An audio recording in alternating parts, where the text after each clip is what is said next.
What up, good people? Man, I'm all typed out, so I'm gonna make this quick video in reference to Dion and some conversations that I was having with some people about this. And I'll start off by saying I myself am still growing. I'm still learning. There's a lot of things that I wish I could do differently, and I'm working on that. I'm trying to be a better person and do better, and continuously absorb and gain and maintain knowledge and understanding about this world around me. And in the process of that, I want to keep it real with myself. I don't want to, ever sell myself a dream. You know what I mean, or make myself believe something that is maybe unattainable or that's just unrealistic. So with that being said, I'm going to jump into this because obviously Dion's getting a lot of backlash about his decision to leave Jackson State and go to Colorado. And I've, stated my opinion. I support his decision. I appreciate what Dion did for the HBCU community, and I felt that everyone else should feel the same. But obviously, people are entitled to their own opinion, so this isn't necessarily an attack on anybody, but this is just my thoughts and the way I've envisioned and I understand it.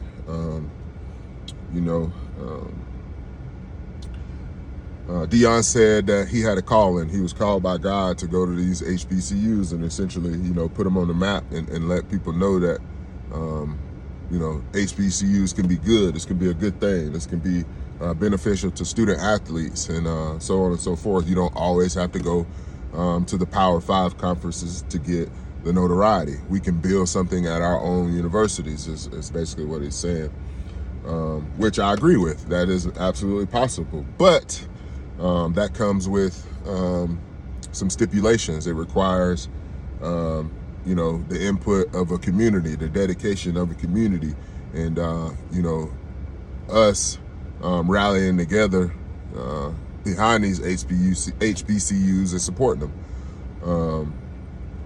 Now, I'll say that I know that's not particularly the case because we haven't had this conversation before this year. Deion Sanders has just finished his third year coaching at HBCU, and there's more conversations about HBCUs now than I've ever heard it in my life, at least. So that's there. So that tells me that what Deion did, he did bring HBCUs into the conversation. He did bring lots of notoriety. I'm also touch on the financial aspect of it because Deion was getting something like $300,000 a year for coaching, which, in comparison, that's, very, very small amount in comparison when you talk about people with the like Nick Saban and people, they're making $9 million a year at like Alabama and stuff like that. Obviously, Jackson State's not Alabama. They don't have Alabama's budget. They don't have Alabama's donors, so on and so forth. But who are Jackson State's donors? Who are the people supporting Jackson State? Who is this community? And why aren't they able to do more or better? Why aren't African Americans collectively pooling together funds to donate to these major HBCUs to try to enhance that environment? I just think it's easy for us to point fingers at Deion, a guy who actually put his time and his money and went into that realm, and he used his resources to enhance those guys' lives and enhance that university. He's not an alumni of that university. He had no obligation to that university. He just, whether it was for his coaching career or for if it was actually for the kids, you know what I mean? It doesn't matter because the impact was there. I don't think his purpose is, or his reasoning for doing what he did, I don't think that should be the topic of conversation right now. I just think that we should pay attention to what he did. Take the blueprint, move forward. Now, whose turn is it? It's the next man. Why is Deion the fall guy? Why is he a sellout now? Because he decided to take a better job and look out for himself. The guy got a $4.5 million pay raise. Like, nobody like, and this is the thing for me. It's majority of our community that bothers me. If it's coming from anywhere else, I don't really care, because we've kind of become accustomed to that over time. But when it's our own people, that's what kind of drive me crazy. You know what I mean? Like, what are you doing for your people that allows you to call him a sellout? You know what I mean? Where's let me see the checks that you signed to benefit the youth, the black youth in America. Where are your checks? And people can't do that. You know what I'm saying? Like, you didn't go to a HBCU. You had that choice, but you're condemning Deion for making a choice that is suitable for him, that's best for him and his family and his needs, his desires. But not only that, people got to look at the bigger picture. Deion asked coaches to come coach with him at JSU who could have got opportunities elsewhere and been taking care of their families elsewhere. And we're talking about financial gains right here, because we know the baseline of all this is economic, presence. If you ain't got no money in this world, you can't do shit. So let's just be real. So everybody's out here doing things to gain wealth, to acquire money. You can't fight for your people. You can't do nothing for the African-American community or the black people in this country if you don't have the capital behind it to make moves. You're doing nothing. You're wasting your time. You can talk, you can say all this, you can do all these things right here, but if you ain't got the capital behind it, there ain't nothing you can do. You can't move no mountains. You don't have the resources to go out and teach people. You don't have the resources to get people to gather together. You can't do shit.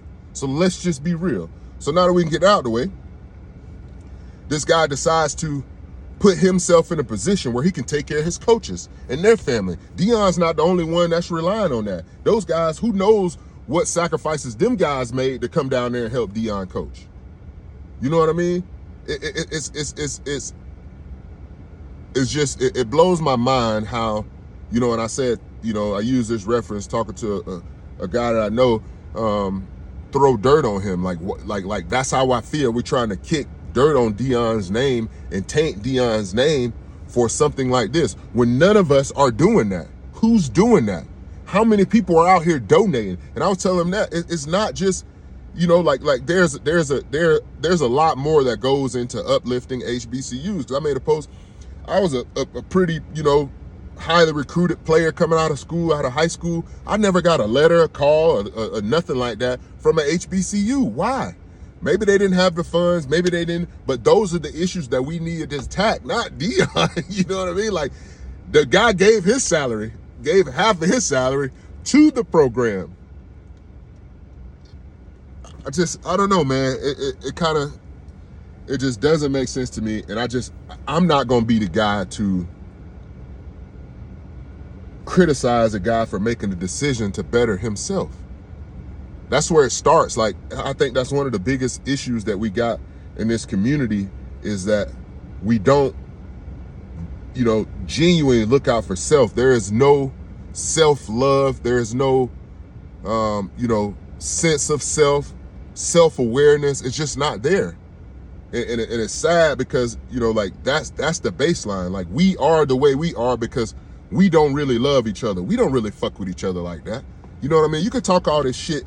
And I say this to say this because, I also reference something like Asians keep the dollar in their community for like 28 days. White people like 21, Jewish people like 17, and black people like 6 hours.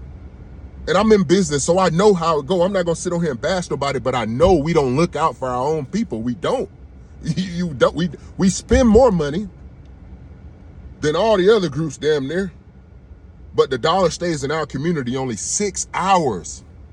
6 hours. That means soon as we get the dollar, we're going to run over there to Joe Smo to spend it with him instead of spending it with your people right here. I called my boy up. He got a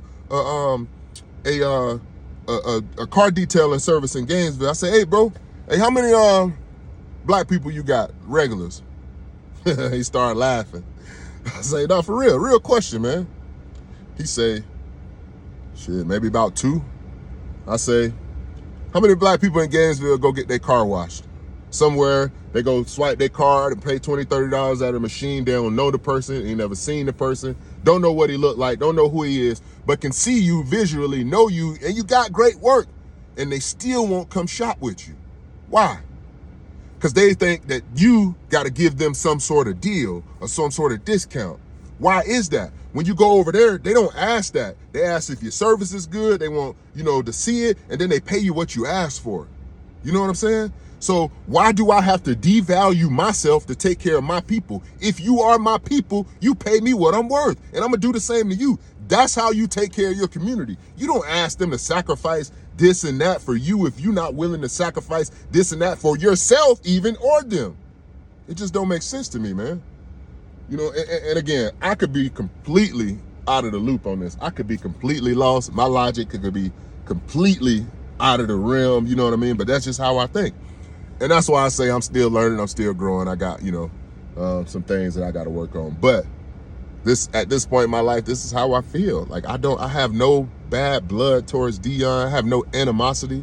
There's appreciation for him making the sacrifice to take on that job, because most of y'all not. You know how many NFL vets and people out there that has Deion's, kind of stature in society have not done anything of the sorts. But we're going to condemn him. What about, can nobody else go coach anywhere else and do even what he did for an HBCU? Is that not possible? But we're not going to talk about those people. We just want to, that's why I said, this is just the next gossip for us and the next opportunity to throw dirt on a black man. And that's just how I feel. Because y'all don't really love black men. Y'all don't. You don't really love us. You like the idea and you like the things that we can bring and some of the things that we can do, but you don't really love this, you know what I mean? But that's okay. I've learned to love myself. I think Deion is loving himself, so I don't need that. We gonna be all right, you know what I'm saying? Some of us are on the right path, I think. You know what I'm saying? Self-love, preaching love instead of hate. You can't sit here and condemn Deion and then go turn on, Lil Durk shoulda ducked and be jamming with that with your kids. That's asinine to me. It don't make sense. You know what I'm saying? You can't tell me you for your people, but you feeding your people the negativity, but yet you condemning Deion, who's just doing positive shit for him. That's how ass backwards we are as a community, and it drives me crazy, man. So I ain't gonna preach to y'all no more, but that's just my 2 cents, and I'm gonna leave that Deion stuff for y'all from here on out. Anyway, peace and love. AMAG, all money ain't good. Stand on your principles, man. We all we got. Peace.